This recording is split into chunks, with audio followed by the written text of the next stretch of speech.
Hace tan solo 30 años, nadie habría sabido qué era este objeto, y mucho menos el tipo de maravillas que se podrían hacer con él. Bueno, los tiempos cambian, y hoy es difícil imaginar una casa moderna o una oficina sin al menos uno de estos aparatos revolucionarios. En montar un ordenador se tardan unos 90 minutos. El disco duro guarda durante mucho tiempo la información que le ha sido transmitida. La cabeza lectora lee la información. Es extremadamente precisa. Entre la cabeza lectora y el disco duro apenas cabe un cabello. El disco duro se instala en su posición dentro del ordenador.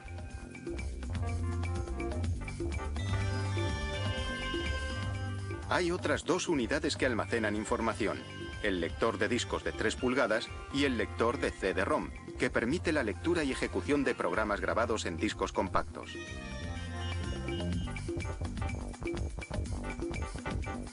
Estas dos unidades se colocan en su posición. La columna vertebral del ordenador es la placa base. El resto de los elementos del ordenador se conectan a esta unidad. Este ventilador dispersa el calor generado por los chips. Algunas tarjetas de sonido se integran directamente en la placa base. Estas conexiones por orden son la entrada de audio, la salida y el puerto del micrófono. Esta que ven es la ranura en la que se insertan las tarjetas gráficas. Este dispositivo térmico mide la temperatura emitida entre el procesador y la placa base. El procesador es el cerebro del sistema. Interpreta, calcula y ejecuta las instrucciones que recibe. El procesador tiene varios millones de transistores y su cadencia, su velocidad de trabajo, alcanza ya los gigahercios. El procesador descansa sobre esta base. El ventilador del procesador dispersa el calor. Su eficacia depende del tipo de material usado y un material conductor asegura una mejor refrigeración. La memoria RAM almacena información a corto plazo, pero la borra cuando se desconecta la corriente. Esta memoria es más rápida que la del disco duro o la del CD-ROM. El siguiente paso es meterlo todo en la carcasa, que protege los elementos internos de los elementos externos. En esta fase se instalan los componentes electrónicos en la carcasa. Varios conectores de la carcasa están conectados a la placa base, como el conmutador y varios indicadores luminosos.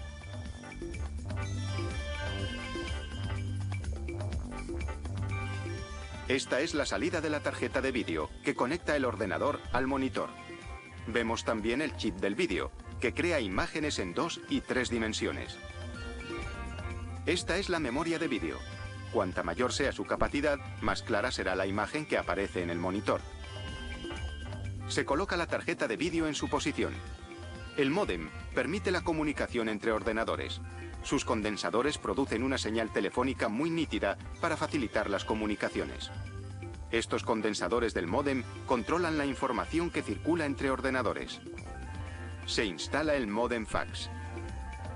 La fuente de alimentación transforma la electricidad según el voltaje requerido por los diferentes componentes.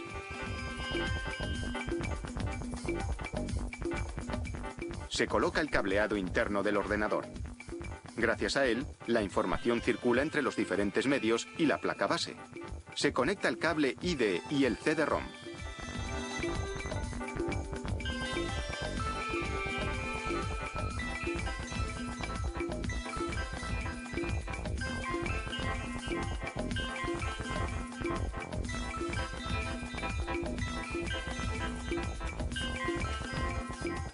Para finalizar, se conectan los últimos cables eléctricos a los diferentes componentes.